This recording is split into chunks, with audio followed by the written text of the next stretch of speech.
Hi everyone and welcome. I'm joined today by Einar Tangen, a senior fellow at the Teihe Institute and who's also chairman of Asia Narratives. So welcome back. It's always great to have you on the program.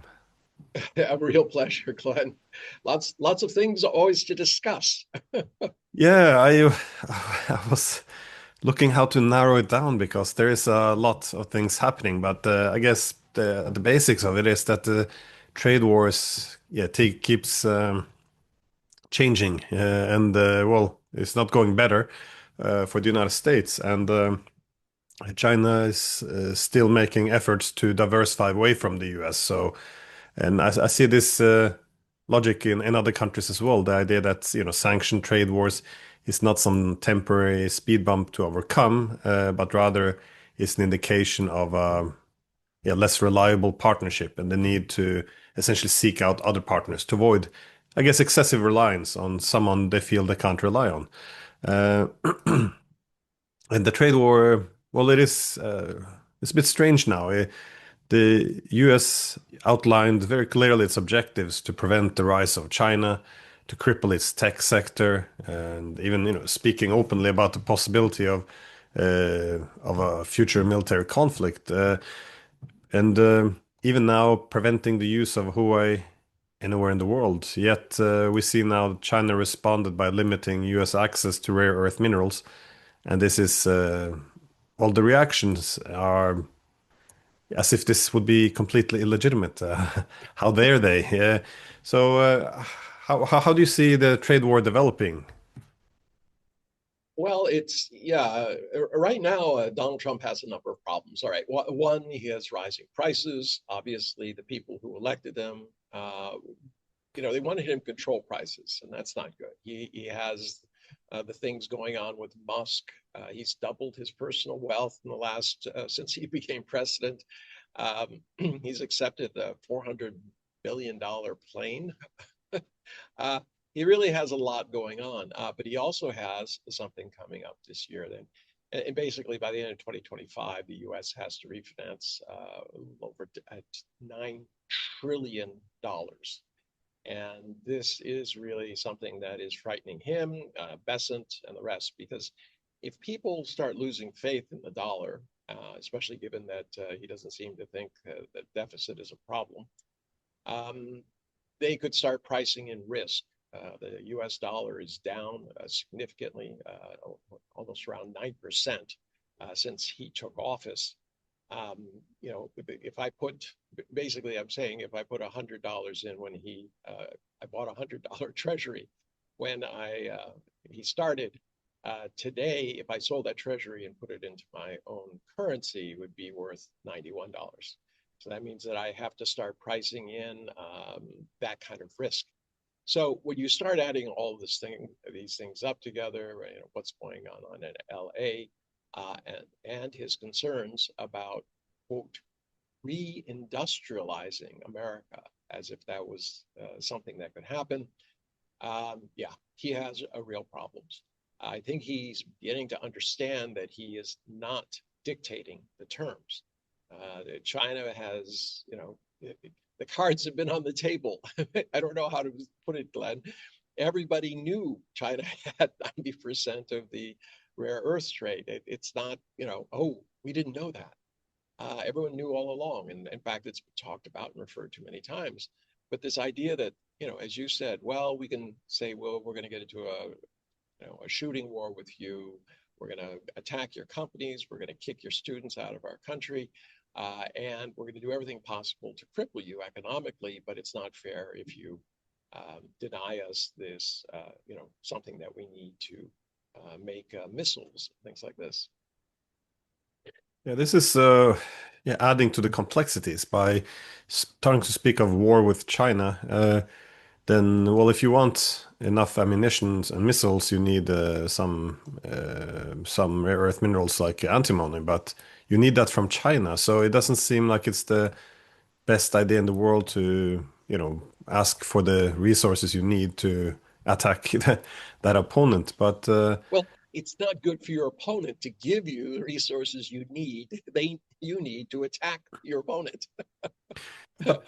But the US is in I can understand the need in the United States to do dramatic changes because I think everyone recognizes the current path is not sustainable. The amount of debt levels, the lack of competitiveness in the tech sector, the industrialization, the loss of financial power. But often we do see this. I guess it's something more common with the populists. They often are better at keeping their, finger at the pulse or recognizing at least some problems with the status quo because they're, yeah, by their definition, not wedded into the status quo of the elites.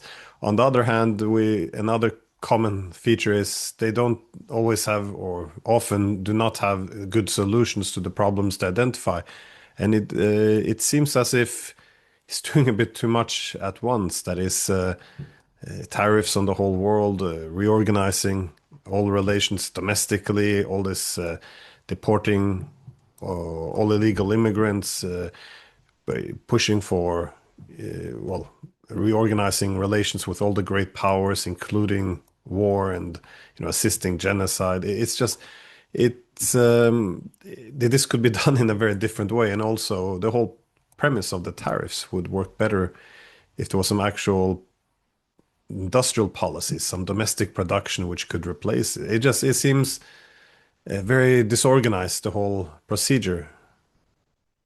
Well, Glenn, I mean, you put your finger on it. There's not much I can add. Donald Trump, we talked before. I mean, he's talked for 18 years about healthcare, yet he doesn't have a healthcare plan. He just is better at making promises than keeping them, and he's better at creating controversies rather than actually building something. So, if I asked you right now, name anything he's done that hasn't been by executive decree that is solving America's problems, and you'd say, well, he isn't. He's actually making them worse. America is more divided than it was when he was elected. The economics are going in the wrong direction. His international relations are bottoming out. There's just really no good news. And his reaction to that is not to confront it, not to come up with a plan, but to throw out more what I call white rabbits, these stories or statements that keep the press busy and divert their attention from the real problem. So, you look at what's happening in LA. This was a fairly peaceful demonstration to begin with. He exacerbated it both in terms of rhetoric and also in sending in. Now it's 4,700 military. So 4,000 in terms of the National Guard, and then 700 active duty Marines. This is illegal. It's uncalled for. But what it does is it takes all of the, not all, but the majority of the public attention, and especially the media attention, away from the fact that he is losing this trade war, that he made a huge bluff, that China called it. And as you were pointing out, he doesn't have a real plan. His hope was he'd bully people into giving him their lunch money, countries into giving them their proverbial lunch money, and that he would, wave that around and tell the United States that he's a winner, a great deal maker, and everyone would knuckle under. But it just hasn't happened that way, and in fact, it's getting worse. Japan, South Korea, Europe have all signaled that they're not going to go quietly into his plan. So with that, and the T-bills, so much debt, no plan there. Yeah, everyone's scratching their head. But the question is, why was he elected the second time? I mean, this is unfortunately no different than when his first term. He was doing exactly the same thing every day, a new decree or outrageous statement, whatever. Difference then is that there were some adults in the room who would say, hey, listen, you can't do that. That's illegal. Or they'd say, hey, if you do that, then there'll be consequences. Now he's surrounded by people who, whatever he says, they just say, oh, that's the greatest thing in the world. They don't look at consequences whatsoever. So yeah, everyone's scratching their head. What do you do with Donald Trump for the next 3.5 years? And I think China's answer is very simple. They say we'll try to get him into some sort of phase two deal, where it's, if he doesn't keep his promises, basically the trade stops and he's in a very difficult position. He's back to exactly where he is. And, nowhere is that more apparent than in the trade talks themselves. On the 9th of May, they have a meeting. They come out and they say, we have a framework. We have some goals. We're going to work on this. The U.S. starts, immediately attacking Huawei's Chinese students and saying, we have more export controls, more threats. China responds, okay, fine. We need to show you that you live in an interconnected world, and they start putting pressure on, these rare earths. And then, Trump is outraged and says, oh, we need to have real trade talks. So where are we after yesterday? Exactly where we were a month ago. Nothing has changed. They still only have a framework. They're talking about issues, but nothing has been decided, despite Donald Trump insisting all the time that it's all figured out, it's all taken care of, don't worry about it. Yeah, a common theme though is this maximum pressure, and I think it's too much trust into the idea that it's not possible to diversify away from the US or to live without the US. So if you have the most powerful country, they put maximum pressure. The assumption seems to be as long as you play hardball, the others would have to fall in line. And this does take me a bit back to the global financial crisis of 2008 and 9, because at this point that was common theme both by the Chinese and the Russians that this is not sustainable, and they thought when the next crisis come, we have to have some alternatives because otherwise we will all be dragged down with the ship. But your comment on the Chinese is interesting though, because it seems that Trump is using a lot of these tariffs and all to to be aiming for a grand deal, while the Chinese they seem more concerned about bowing to pressure. And I do think sometime about a quote attributed to Napoleon. It said, "Don't disturb your enemy when he's making a mistake." So it looks as if they can just lean back and. But on the other hand, China doesn't want the U.S. to, doesn't want it to get into too deep trouble either, because that's not going to be good for anyone. But what do you do in a situation like this if you're on the Well, Chinese side? okay, when you're at the grocery store and your 11-year-old child is laying on the floor screaming and crying that they want Cocoa Puffs, what do you Sounds do? You have to familiar. be Yeah. the yeah, you have to be the adult and say, okay, you can't have Cocoa Puffs. We can talk about this at home. We need to figure something out. We need to get out of the store. China, yeah, is stuck in this position where it is being forced to be the adult in the room. And they're trying to figure out how they do that. Now, they've actually put very gentle pressure in terms of rare earths. This is a reminder to the Trump administration that, as I said, you live in a connected world. This idea, it's nonsense that you control everything. It just doesn't work. No one even believes it. It's least of all in Washington. I mean, you had the Secretary of State say, "Oh, we don't live in a unipolar world anymore." Well, he seems to get it. I don't think Trump does. So, I mean, the grand bargain is not going to be what Trump wants. Trump thought, and he expressed this during his campaign. His goal was to separate China and Russia, make a grand bargain with one of them. Basically, he wanted to get China to sign on to a Plaza Accord. That was that 1986-85 accord that Japan signed, and then it basically, it ruined their economy, and here they are today in deep trouble. It basically linked their currency to the U.S. dollar, and it just made it very, very difficult for them to produce within Japan itself. Now, one thing I have to mention is that, all this crying about how, America is the victim. America is the only is a victim of itself. You know, we wanted a strong dollar, or I shouldn't say we, politicians wanted a strong dollar, and guess who else wanted it? Wall Street.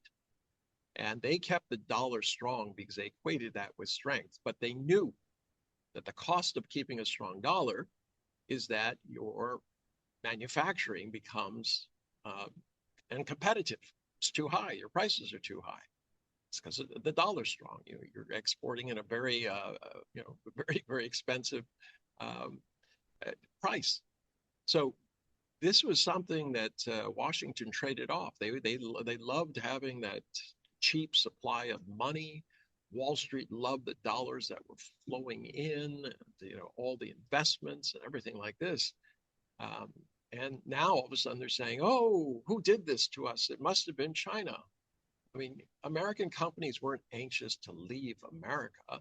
They left because if they didn't leave, their European competitors would eat their lunch. They didn't have a choice. So, once one company goes over and establishes a lower cost base for their products or services, you either respond competitively by doing the same thing or figuring something else out. What happened is the world beat its way to the east, and that's why you have a country like China, which in the space of less than 4 days since 2001 has become the major manufacturer in the world. So Trump's idea are very simplistic. Like I said, he has an understanding of economics, but an 11-year-old, he still insists that tariffs are somehow paid by the country who's exporting. And he somehow believes that he can do this big deal. It's kind of like look at what happened with Young Kim in North Korea. Right? He's telling everyone I'm going to do the deal. It's beautiful. We have all these love letters going back and forth. And then when Kim said, okay, what is the deal? He says, well, you get rid of your nukes.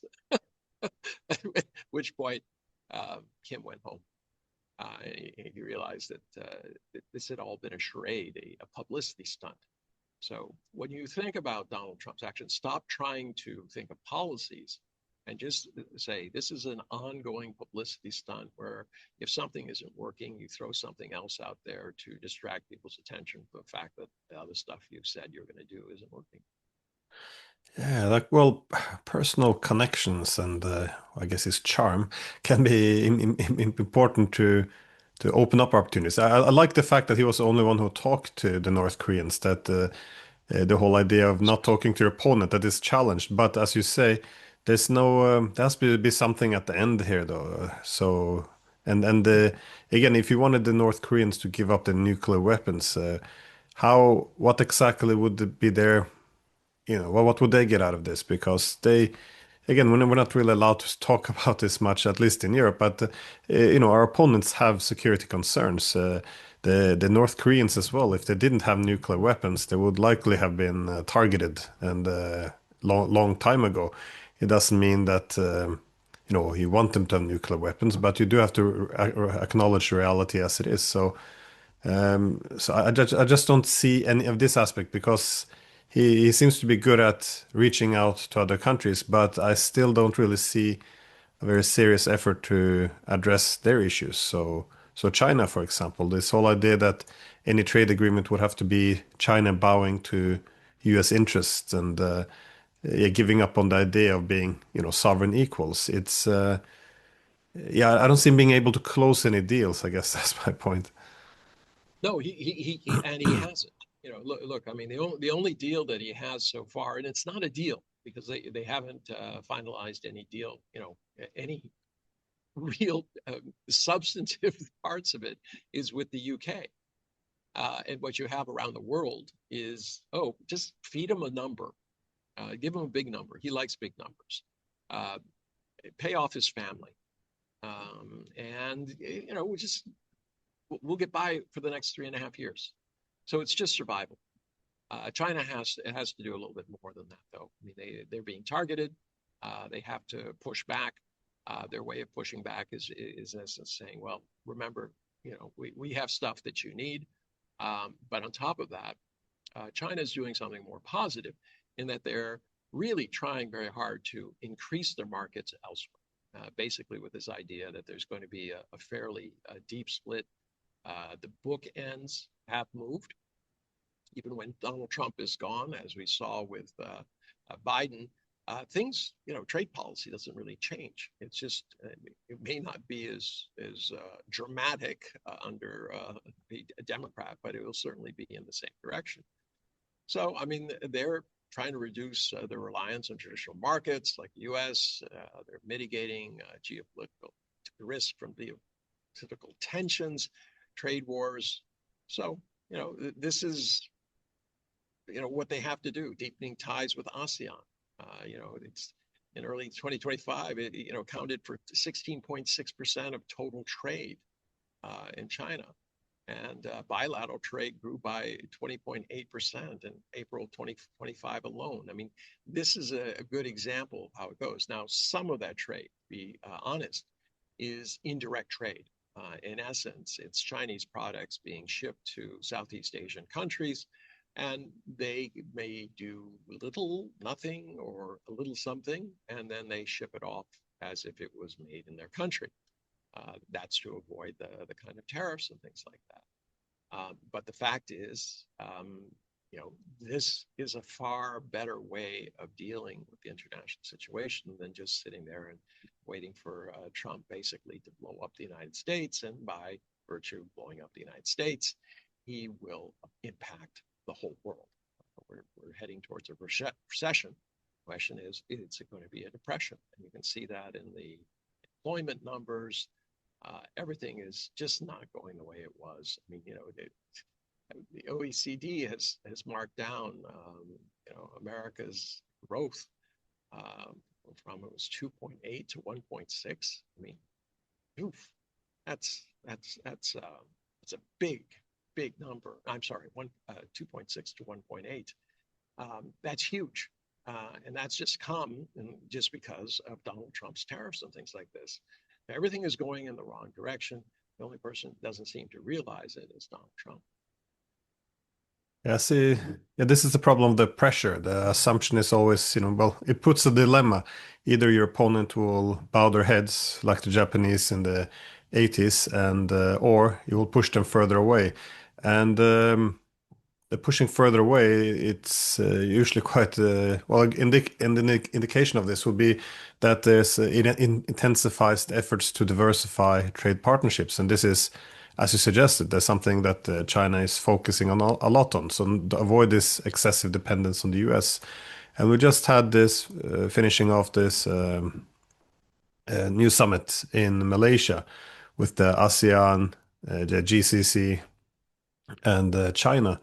And again, this is something that will, yeah, increasingly link East Asia with the Gulf states in the Middle East. So, how I assume you've been following this. How significant do you think this summit is for future developments, or how does it fit in to the wider objective of diversifying? Well, let's put it in political terms. It makes sense for the Middle East to diversify. They're not walking away from the United States. They have important security relationships and things like that. And there's still a lot of trade. But then let's talk about economics. Well, where are the customers? They're in the East. And then let's talk about socially. The United States is not a Muslim country, but Indonesia and Malaysia are. You have, and large numbers of Muslims throughout Southeast Asia. So there's an affinity there that's more natural. They can talk about Islamic finance. People actually understand it. They don't get they understand Muslim customs. They don't laugh at them or start saying that it's some sort of inhuman thing against people, that it's somehow unnatural. So there are a lot of reasons, but in the end, the major reason is that the world is separating. The United States has said we're going alone. You don't fire off a broadside against 180 countries, all right, and think that you're somehow bringing the world together. I mean, yes, it's a bully move, but no one's going to like you. They might cooperate if they're forced to, but they're going to remember. And as soon as they get the chance, daylight, they're going to gun. They're going to run.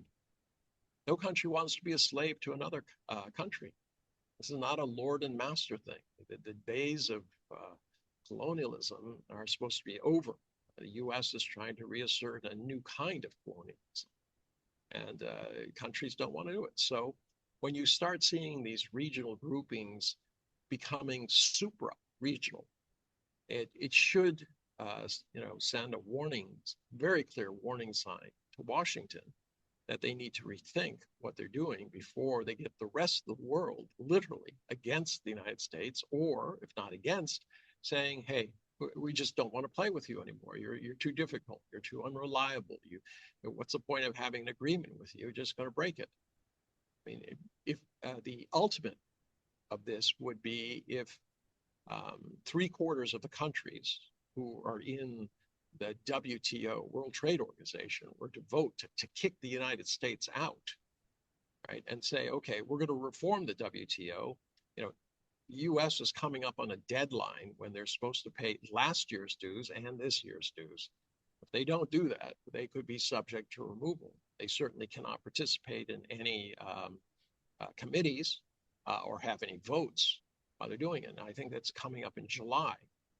And it's highly unlikely that Donald Trump is going to pay that. So that would be the perfect time for the world to send a very strong message and say, you don't want to be in the WTO, you don't pay your dues, you go against everything that it stands for, you're out. And then you could have meaningful reform of the WTO, things that are badly needed. The WTO started off a long time ago, and the dynamics of the world have changed. You have completely new economic drivers, especially when it comes to the digital economy. And the WTO, was started way before that. So they need to have change, but the U.S. is preventing it. They're preventing, these appellate lawyers from being appointed, and therefore, because there's no appellate judges, if you want to appeal, basically you say there was no final judgment. Well, what was the WTO created for? To create final judgments between countries who are agreeing to abide by the WTO. The U.S. is, in essence, said, I'm taking my ball and going home. All right. So let it. I think you would have a world which is in a much better position once there's a return of somebody rational to the White House who would say, okay, we want to join, we want some to change, and the rest of the world will say, I'm sorry, you missed that chance. If you want to join, you join on the terms that are there. You don't dictate how this organization is going to go because, quite frankly, you've been acting in bad faith. Not going all the way back to the Obama administration. This is, this is long term that we've seen this kind of situation evolving. So at some point, it will get to that point because there's no other alternative. If the U.S. doesn't want to play, you can't make it. Yeah, I think this is a common theme across many institutions because when there's a high concentration of power within a state, you can say the United States since World War II, a lot of these financial institutions, but then especially after the Cold War, there's nothing that put constraints on the power which has so much influence. So often international institutions can become mere instruments of that one power. So, but what you're seeing now with the shift, the new distribution of power is a lot of these institutions will have to, well, other countries won't necessarily put up with it anymore. That is, they demand that, all these international institutions can't simply be dictated by the United States. And if, as you say, the US decides to, pick up its ball and go home, the world will begin to reshape these institutions. What one then has to hope is the time comes when the US want to come back and play, and there's some way to accommodate it within the new multilateral format which has been established. But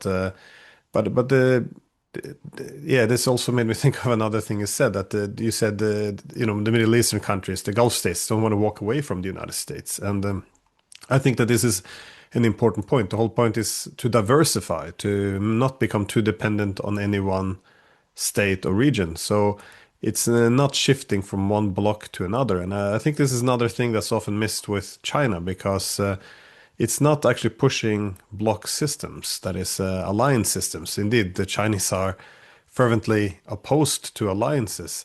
We often neglect this because we're not supposed to say anything, too positive about the other side. But they do have a lot of alternatives to build alliances, if not military, at least some other blocks, which would be anti-American in nature. But they're not asking countries to choose between us or them. They're doing exactly the opposite. So I think this is an important part which we often neglect. I did want to ask you about the dollar, though. Because this is often, yeah, a key focus, and the trust in the dollar due to its sustainability of the debt, but also being weaponized, is weakened. But as you also pointed out, the Chinese use the dollar, so they don't want to sink it either. So, what do you think is going to happen with the dollar in the months to come? Again, it doesn't depend only on the Chinese, of course. It's mainly America which will have influence over this. Well, there's something you should pay, everyone who's listening should pay attention to. For the first time in history, the CIPS system, this is the alternate system that China and Russia, et cetera, use, actually surpassed the volume of settlements under SWIFT. And that was 2 weeks ago. And you can expect that to continue. The dollar is slowly sinking. It's not a question of things. It's still going to be there. It's a currency of choice, of opportunity for many countries, but the less reliable it is, the more problems they have with debt, the more people are saying, look, we have to de-risk. It does not mean leave. It means just simply we have to have alternatives in place. And you can see that clearly happening. I mean, China has primary trade relations with 140 plus countries, where it is either the largest importer or the largest exporter to that country. It does not make sense to have a third party currency, which is unreliable, where, I buy dollars today and it's worth less tomorrow. That doesn't make sense. It's not helping in my trade with this other group. So you're slowly seeing a separation, but it's not an on and off switch.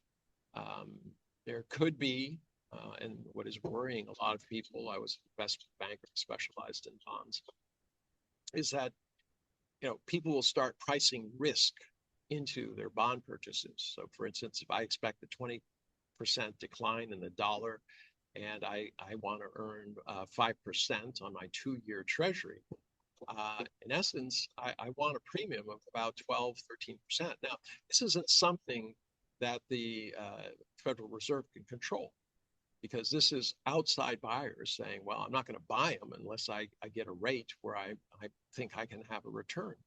And this is a real dilemma, because if you start thinking of treasuries at 12%, that has to come out of the U.S. budget. That literally almost triples where the U.S. is. And last year it paid out $1 trillion. Imagine paying $3 trillion in interest. And that's on top of already borrowing $2 trillion out of a little less than $6 trillion total budget. It would literally, sink the U.S. Can they print more dollars to pay interest? Sure they can, but it becomes inflationary spiral. People price in more risk, and off to the races. You basically have Argentina in America. But it's not, how to say, Glenn, you've seen the pictures on television in LA. Is this the country that people remember as the place that they aspire to?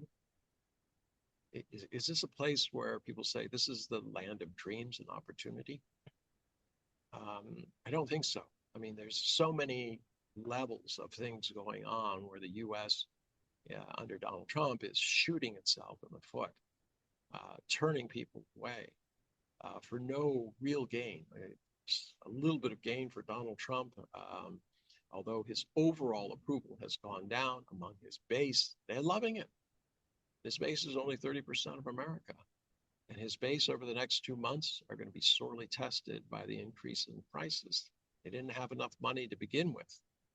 Taking more out of their pockets when they don't have it is going to be really tough. They're going to have to make difficult decisions between food, paying for their car, paying for their house, and that invariably is going to lead to a split in his base. Those who think that he has betrayed them, and their love will soon turn to intense hatred. And others who stick by him, saying that he's, some sort of biblical vessel sent by God to do whatever it is they think he's going to do.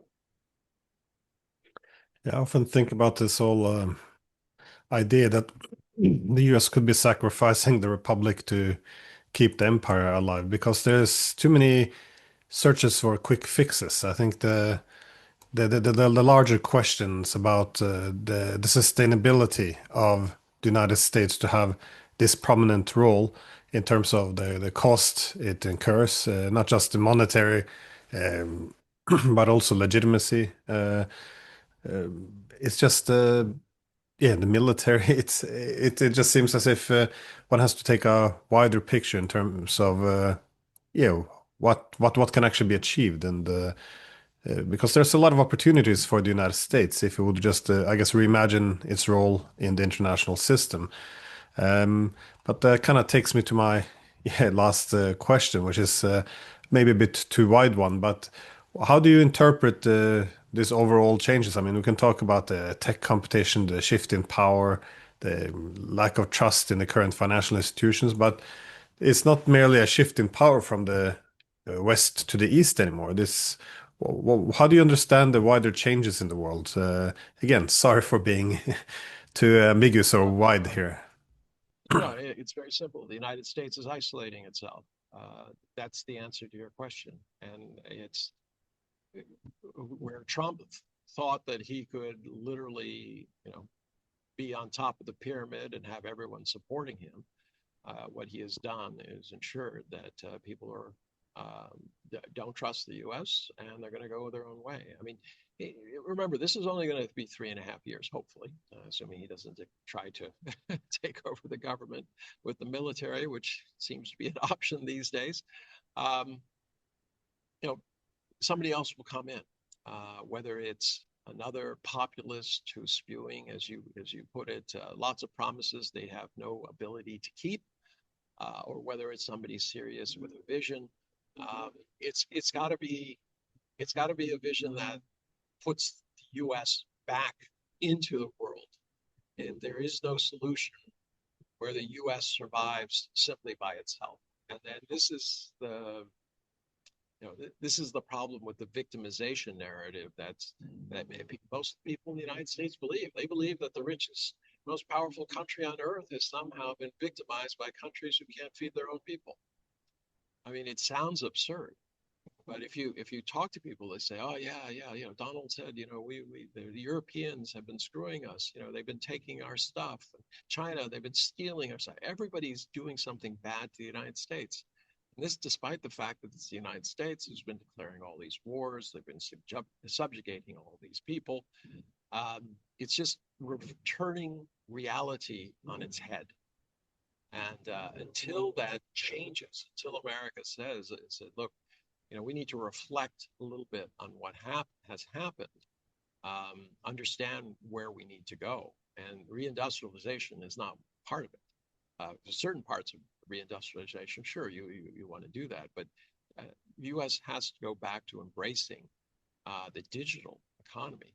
I don't know if I mentioned this to you, but when Trump first came into office, in order to give tax breaks to the wealthy, he did away with vision that allowed tech companies to deduct whatever they spent on research and development. Instead, they had to put it over 5 or 15 years. Guess what happened?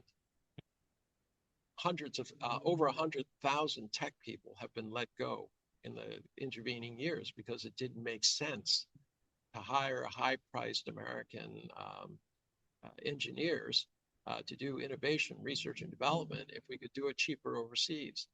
It just, I mean, everybody just said, "Oh, that's it. You know, we're done." It was a decision made in the boardroom, but it was caused by Donald Trump, and he should be reversing that. He should be saying, "No, it's if you're developing the digital economy, this kind of technology where we can earn high margin returns, right? We should be doing it. We should be cooperating with other countries, trying to make sure that we have markets, not trying to break the legs of anybody we think who can keep up with us." I mean, there's been a real big shift in America's attitude. Partly it's arrogance, partly it's this belief, misplaced belief, in my opinion, of American exceptionalism, and it goes on and on. But until America reflects, there's no solution the world can impose on the US. The only thing you can do is ignore it and say, look, we're going to go over here and we're going to continue to cooperate and get together and try to build a better world for ourselves. And you can, take your ball and go home. We can't prevent you from doing that, no matter what we did. So that's where things stand until America has a change of understanding about its role, about the realities of the multipolar world. There is going to be no change. Yeah, I think actually that would be the one, maybe the most important thing that can be done now to reflect a bit on the big changes and how we ended up here. Because, yeah, for two reasons. One, this can breed a very ugly nationalism. In my opinion, this has been one of the strengths of America is to have a more optimistic nationalism. The idea that the best years are ahead. But once you start to look towards, lost glory and who stole it, there is this tendency to lash out against the world. So the Europeans screwed us, the Chinese. I mean, everyone has taken advantage. It becomes something very unattractive, this victimhood and vengeance. But the second problem is also if you do not reflect on this and you simply put the blame externally on opponents or even allies, you prevent actual course correction to look at where we have gone wrong, what do we have to do to correct it, what are other paths. So it just seems at the moment the first instinct now is they took our golden era away. If we can just do some vengeance, things will go back to normal. It doesn't address the undercurrents, why the foundations of the system which existed until now, are not coming back either. I'm missing this from the media as well. It tends to be very emotional catchphrases. It's very frustrating. Anyways, where can people find you and follow your work? Well, I'm on 50 different channels internationally. So if you're unlucky, you'll Yeah, see me. that's where I see you, the news channel. So I have something called Asian Narratives Substack, and I do some writing there. If anyone's interested, feel free. I don't charge anything. I don't know that my opinions are worth that much, but I do. I really agree with you. Um, who was it? Plato said the unexamined life, or Socrates said the unexamined life is not worth living. And I think that applies to Christians too. We have to periodically reflect on what it is that we've done in the past and how do we make a better future. The world is constantly changing. You cannot stick to one idea about who you are and what you are and things like that. You have to kind of look around. Hope people do that. yeah, that's why I think the ideology that legitimized our hegemony has now become our greatest enemy because it doesn't let us make any necessary adjustments. So, Yeah. anyways, thank you so Survive much for your time. on your own. Yeah, All right. Glenn, have a really good one. always a pleasure. Thank you for Thank you. having me.